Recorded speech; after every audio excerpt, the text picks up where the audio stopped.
नमस्कार। Middle east का जो संघर्ष है वो एक बहुत ही खतरनाक मोड़ पर आ पहुंचा है। हालात बहुत तेजी से बिगड़ रहे हैं और अब इस पूरी बातचीत में एक ऐसा शब्द आ गया है जो सब कुछ बदल सकता है, न्यूक्लियर। तो चलिए समझते हैं कि हम इस खतरनाक मुकाम तक पहुंचे कैसे। तो एक बहुत बड़ा सवाल ये उठता है कि न्यूक्लियर शब्द आखिर अचानक से इस लड़ाई के बीच में कैसे आ गया। जो चीज कल तक एक दूर की आशंका लग रही थी वो आज एक असली खतरा क्यों बन गई है। चलिए इसी की तह तक चलते हैं।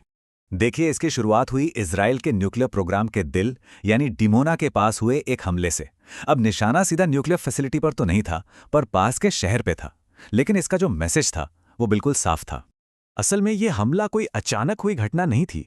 ये बदले की एक बहुत ही खतरनाक चेन का हिस्सा है, जिसे जैसे को तैसा वाली स्ट्रैटेजी भी कहते हैं।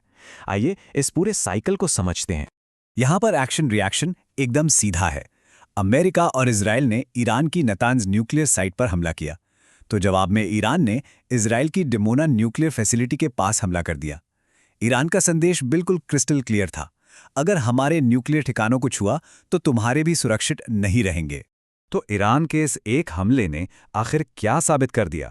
ये सिर्फ एक बदला नहीं था, इसने तो पूरे रीजन के पावर बैलेंस को ही हिलाकर रख दिया। इस एक हमले से दो बहुत ही चौंकाने वाली बातें सामने आईं। पहली, इजराइल का जो दुनिया भर में मशहूर एयर डिफेंस सिस्टम है, आयरन डोम, पेट्रियट, थार्ड, वो पूरी तरह फेल हो गया। और दूसरी बात, ईरान ने यह साबित कर दिया कि उसकी मिसाइलें इजराइल के सबसे सुरक्षित माने जाने वाले इलाकों तक पहुंच सकती हैं, और अब तो वो इजरायली एयरस्पेस पर मिसाइल डोमिनेंस का दावा भी कर रहा है। जब ये टेंशन पहले से ही अपने पीक पर था, तभी एक और ऐसी चीज हुई जिसने मानो आग में घी डालने का काम कर दिया। ये था फॉर्मर अमेरिकी प्रेसिडेंट डोनाल्ड ट्रंप का एक सीधा साधा अल्टीमेटम। ट्रंप का मैसेज बिल्कुल टू द पॉइंट था। 48 घंटे हैं, स्ट्रेट ऑफ हॉर्मूज को खोल दो, वरना हम तुम्हारा पूरा इलेक्ट्रिसिटी ग्रिड तबाह कर देंगे। इस धमकी ने तो पूरी दुनिया में खलबली मचा दी थी।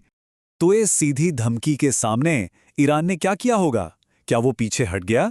जी नहीं, बिल्कुल नहीं। बल्कि उसने एक ऐसी जवाबी कार्रवाई की धमकी दी जो बहुत बड़ी तबाही ला सकती थी। ईरान का जो जवाबी प्लान था वो 3 हिस्सों में था। पहला, गल्फ के एनर्जी इंफ्रास्ट्रक्चर को तबाह कर देना। दूसरा, अमेज़न और माइक्रोसॉफ्ट जैसी बड़ी वेस्टर्न टेक कंपनियों के डेटा सेंटर्स पर हमला। और तीसरा, जो शायद सबसे खतरनाक था, पानी साफ करने वाले डीसैलिनेशन प्लांट्स को निशाना बनाना, जिन पर कुछ गल्फ देश 90% तक डिपेंड करते हैं। ईरान का लॉजिक सीधा था, हमारे सिविलियन ठिकानों पर हमला हुआ तो हम भी तुम्हारे सिविलियन ठिकानों को नहीं छोड़ेंगे।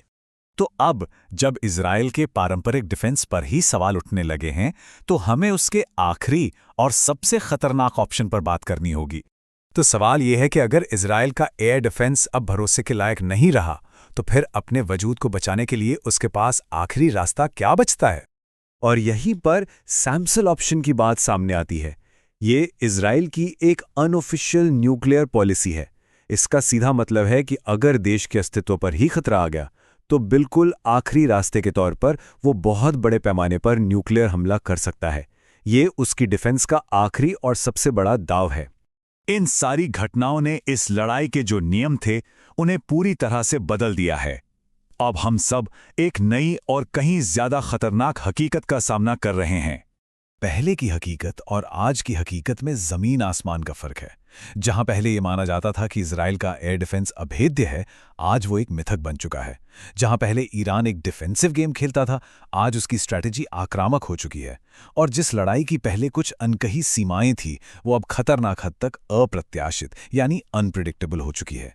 तो अब हम सब एक ऐसे मोड़ पर खड़े हैं जहां दांव पर सब कुछ लगा है और पीछे हटने का कोई साफ रास्ता नहीं दिख रहा। तो आखिरी सवाल बस यही है, इस खतरनाक खेल में कौन पहले पलके झपकाएगा?